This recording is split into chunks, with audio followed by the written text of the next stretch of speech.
কোনো এক শুভাকাঙ্ক্ষী কমেন্ট করেছেন, ম্যাডাম, কোন বয়সে মেয়েদের যৌন চাহিদা সবচেয়ে বেশি থাকে? ধন্যবাদ ভাইয়া সুন্দর একটা কমেন্ট করার জন্য। দেশের এবং প্রবাসের ভাই বোনদের প্রতি সালাম। আসসালামু আলাইকুম। আমি প্রভাষক ডাক্তার রিক্তা পারভিন, হোমিওপ্যাথি এবং আয়ুর্বেদিক চিকিৎসক। চেম্বার সেবা হোমিও কমপ্লেক্স অ্যান্ড সেবা ডিজিটাল ল্যাব, উপজেলা মডেল মসজিদের পূর্ব পাশে শিমুলিয়া, মাগুরা। অনেকেরই কিন্তু এইটা আ ধারণ অন আ একটা কনফিউশন থেকে থাকে যে আসলে কোন বয়সে মেয়েদের যৌন চাহিদাটা সবথেকে বেশি থাকে। অনেক পুরুষও কিন্তু অনেক প্রশ্ন করে থাকেন এ বিষয়ে। কারণ যখনই তাদের ওয়াইফের সেক্সুয়াল বিষয়টা কম বেশি হতে থাকে, তখনই প্রশ্ন করে যে, "ম্যাডাম, কোন বয়সে মেয়েদের সেক্সটা বেশি থাকে? আমার স্ত্রীর এখন সেক্স কমে গেছে অথবা অতিরিক্ত বেশি হচ্ছে।" তো এটা আসলে অরিজিনাল বয়সটা কত?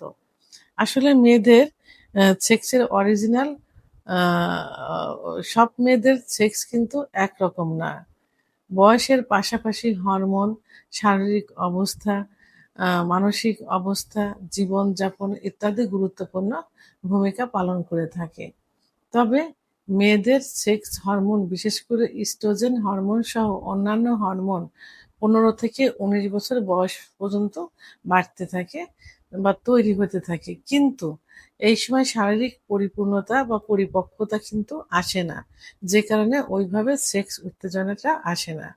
২০ থেকে ৩০ বছর বয়স পর্যন্ত যখন তরুণ বয়স থাকে, তখন মেয়েদের সেক্স হরমোন বিশেষ করে ইস্ট্রোজেন হরমোন কিন্তু বেশি তৈরি হতে থাকে বা তৈরি হয়। কিন্তু এই সময় এই বয়সটাতে একটা মানুষের জন্য জীবন গড়ার একটা বয়স। অর্থাৎ এই বয়সে পড়াশোনাটা অনেক মেয়েরা মা কমপ্লিট করে। অর্থাৎ সম্পূর্ণ পড়াশোনাটা শেষ করতেও ২৭-২৮ বছর কিন্তু বয়স লেগে যায়। এই বয়সে পড়াশোনাটা কমপ্লিট করে এবং ২৮ এর পরে যে ৩০ পর্যন্ত মেয়েদের একটা বিয়ের একটা বয়স থাকে। এই সময় অ বিয়ে করে এবং বাচ্চা-কাচ্চাও এই সময়টাতে দেখা যায় অনেকের হয়ে যায় ৩০ পর্যন্ত।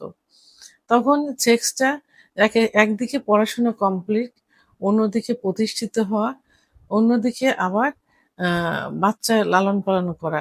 যে কারণে এই সময়টাতে অ আ সেক্স হরমোনটা তাদের ওইভাবে তৈরি হলেও ওইভাবে প্রকাশ পায় না।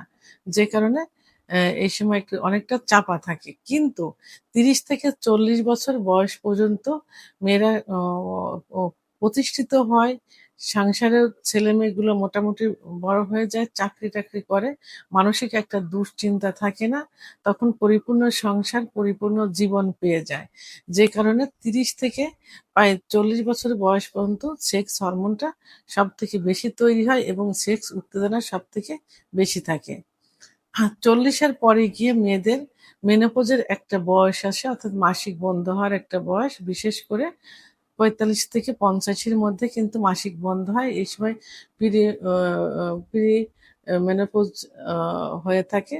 আ অর্থাৎ আ মাসিক দেখা গেল ৭ মাস, ৪ মাস, ৫ মাস বন্ধ আছে, আবার শুরু হয়েছে। তো এরকম বন্ধ হয়, আবার শুরু হয়। এভাবে করতে, করতে মেয়েদের এই সময় কিছু হরমোন থাকে।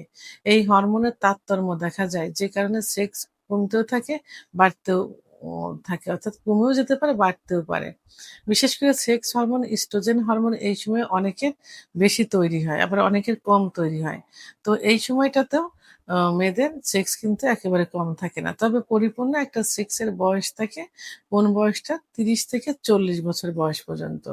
তবে অনেক মেয়েদের ক্ষেত্রে ৪০ এর পরে যেয়েও কিন্তু ভালো সেক্স থেকে যায়। তো যখনই সেক্স হরমোন কমার একটা সময় চলে আসে, তখনই কি করতে হবে? তখনই কিছু তখনই অর্থাৎ ৪০ এর পরে গিয়েই কিছু নিয়মকানুন ফলো করতে হবে। বিশেষ করে ব্যায়াম করতে হবে বা এক্সারসাইজ, কেগেল এক্সারসাইজ, যোগব্যায়াম করতে হবে। পর্যাপ্ত পরিমাণে ঘুমোতে হবে। কিছু খাবার-দাবার আছে নিয়মিত খেতে হবে। দুধ, ডিম, খেজুর, কাজু বাদাম, মধু, ঘি, বিশেষ করে সামুদ্রিক মাছ এবং বীজ জাতীয় খাবার এবং শাকসবজি পর্যাপ্ত পরিমাণে খেতে হবে এবং লাইফস্টাইলটা ঠিক রাখতে হবে। আর পার্টনারের সঙ্গে সম্পর্কটা ভালো রাখতে হবে। এভাবে করলে ৪০ এর পরে গিয়েও আপনার সেক্সটা ঠিক থাকবে ইনশাআল্লাহ। ভিডিওটি সম্পর্কে যদি কোনো মতামত থেকে থাকে অবশ্যই কমেন্টসের মাধ্যমে জানাবেন। আর ভিডিওটি ভালো লাগলে লাইক, কমেন্ট, সাবস্ক্রাইব করে আমার সঙ্গে থাকুন। আল্লাহ হাফেজ।